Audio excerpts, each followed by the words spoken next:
Well, good Thursday afternoon to ya. It's Dan. I want to welcome y'all to my rainy home in the sticks. Hope everybody's having a show enough good Thursday. I'm here to tell you, yes, it is still raining in East Central Mississippi. What I want to make mention of, if you are new to the Home in the Sticks channel, I want to welcome you. And if you returning just to see what I got going on over here, thank y'all for coming back. What I wanted to share with you and y'all today, training. I got it in my shack. So give me a second. That's what we fitting to do.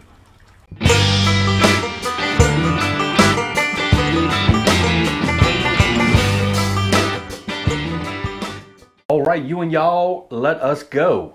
Look at there. Let me get you a shot from this side, baby. All right, Dan, what are you doing now? Well, I'm here to tell you, I wanted to come up with a budget-friendly way to start my seeds this season. And the reason why I'm doing this, I've started seeds in the past, just here in my shack, heat mat, had a little humidity dome where I put my little seed trays at. But for some strange reason, well, I know the reason, but my seedlings were always leggy, poor looking, they look like dookie. So I did a whole bunch of research, and I did some research just to figure out, hey, Dan, what can you do to start growing strong seedlings? And this is what I came up with. I'm here to tell you, and I'm gonna say it again, I did do this on a budget. I saved about a little less than $100. No, I saved $100. It took me about a month just to save it up, but I did some shopping. I looked around Amazon, and I found some stuff that I can use. Let me show you what I done did, and I'm gonna show you what I had and what I bought. For starters, a 6-foot 5-shelf system. Had this already. These black seed starting trays, I had those. Heat mat, I had it. It's a little bitty small one. I want to say it's the 9 by 9.5 maybe, or something like that. It's really small, but I had that. What I purchased, a full spectrum 4-foot LED light. Also went ahead and just purchased a heat mat thermostat and a Purple Rain timer, digital timer. All right, Dan, how does it work? Well, the 4-foot LED full spectrum light is the red and the blue light signature. From the research that I've done, it helps your seedlings grow a lot better than just using regular fluorescent lights, which do not meet the requirements of seedlings as far as light. The cool thing about it is this full spectrum LED light, I have it on I have some ratchets. Let me show you what I'm talking about. Of course, I'm going to start my seeds in here. As the seeds germinate and they pop up out of the seed starting trays, I'm going to hit them with this light. And this light is adjustable. If I could see if I could do it one-handed. Oh, there you go. Get the other side here. There we go. And they ratchet. You hear that?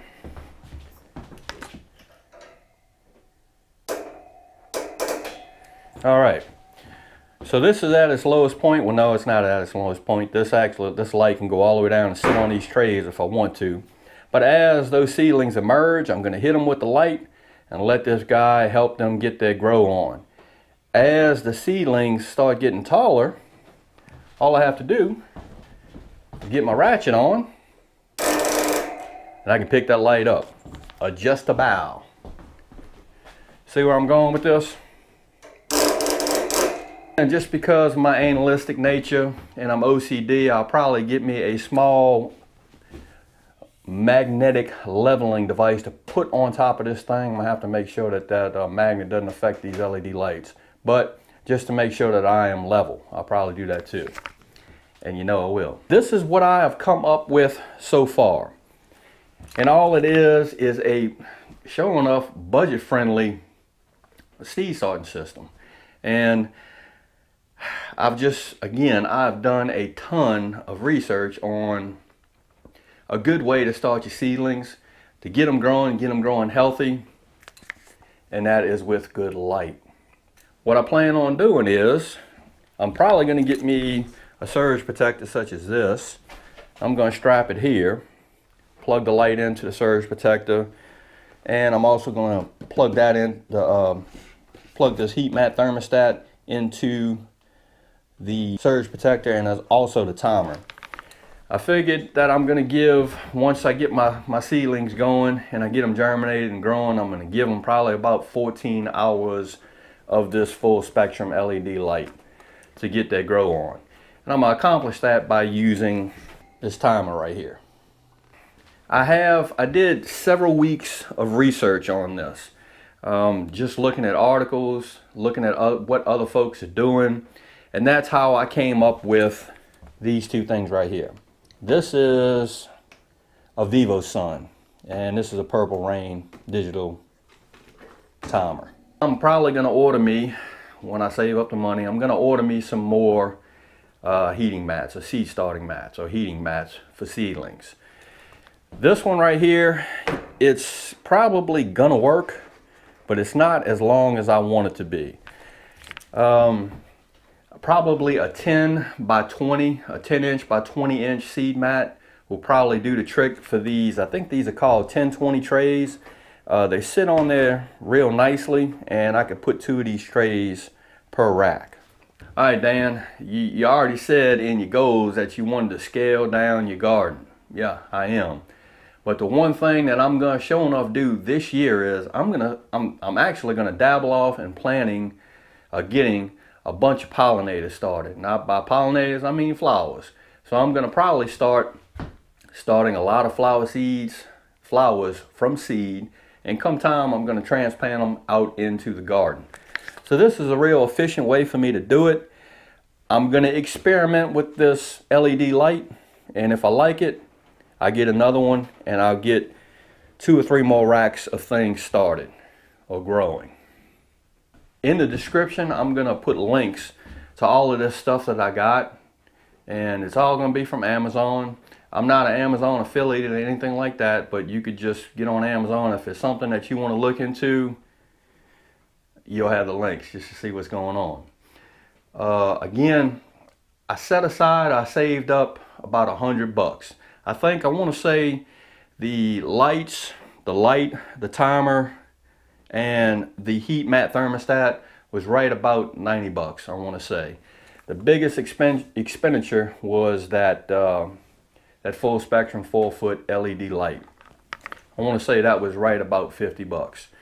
But if it works as good as the reviews say, and I've looked at some videos at folks that have used it, and they've been growing with pretty good success.